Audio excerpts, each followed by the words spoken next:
Thank you, Mr. Chairman, and thank you, Madam Speaker, for being here today. It shows how important this hearing is. You have been a steadfast champion of human rights and democracy around the world. And if we don't, you're right, if we don't have moral authority here, we have it nowhere. And I think it means a lot to us on both sides of the aisle that you have taken the time from your busy day to be here and to be in our presence. Today is the 23rd anniversary of the handover of Hong Kong to the Chinese Communist Party.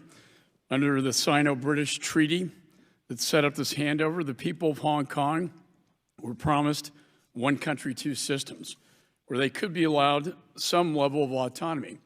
The one country, two systems approach worked well for many years. But recently, the CCP began to rapidly erode this system by peeling away the rights and freedoms guaranteed to the people of Hong Kong.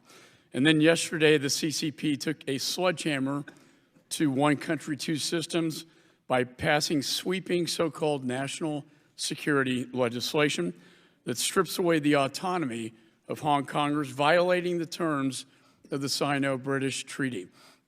They view democracy, individual liberty, and free markets as a threat and have declared war on each.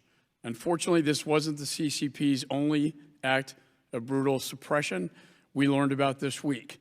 On Monday, the world was made aware the Chinese Communist Party is using forced sterilization, forced abortion, and coercive family planning against ethnic minorities, including the Uyghur Muslims. It is clear the CCP does not care about the people of China. They only care about preserving their own power. And by brutally suppressing democracy in Hong Kong, the CCP is challenging the underlying assumptions that have guided the world since the end of the Cold War. We sit here, as the Speaker said, not as Republicans or Democrats, but as Americans, united in our strong support for Hong Kong. This is a battle between democracy and dictatorship, between liberty and tyranny, and between freedom and oppression.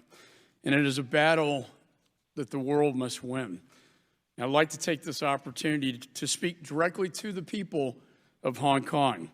America stands with you, and America will always support you. Last year, when we heard you sing our national anthem, and when we saw you carrying our American flag, we knew and we know that you were telling us we are not two people, but one, both united in our belief in freedom and democracy for all. Today is not just the anniversary of the first handover of Hong Kong to the CCP, it's also the one-year anniversary of a heroic act by one of our witnesses here today, Brian Leung. 1 year ago today, during demonstrations in Hong Kong, Mr. Leung gave a moving speech where he revealed his identity, subjecting himself to significant prosecution. I've met another one of our witnesses, Nathan Law. Last year, when we passed the Hong Kong Human Rights and Democracy Act, he is an incredible young man who, along with other democracy activists like Joshua Wong, are risking their safety and security every day to fight for freedom. They are all commendable, and I'm grateful to have them with us here today. As Chairman Engel and I said in a letter earlier this year, quote, "It is critical the United States use the available tools under the Hong Kong Human Rights and Democracy Act and other authorities to make clear to Beijing that its violations of international commitments and its commitments to the people of Hong Kong will have consequences." And I urge the administration to issue the sanctions authorized by this Congress.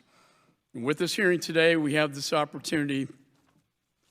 America stands in solidarity with the freedom-loving people of Hong Kong and will continue to be a beacon of hope for all those fighting for democracy around the world.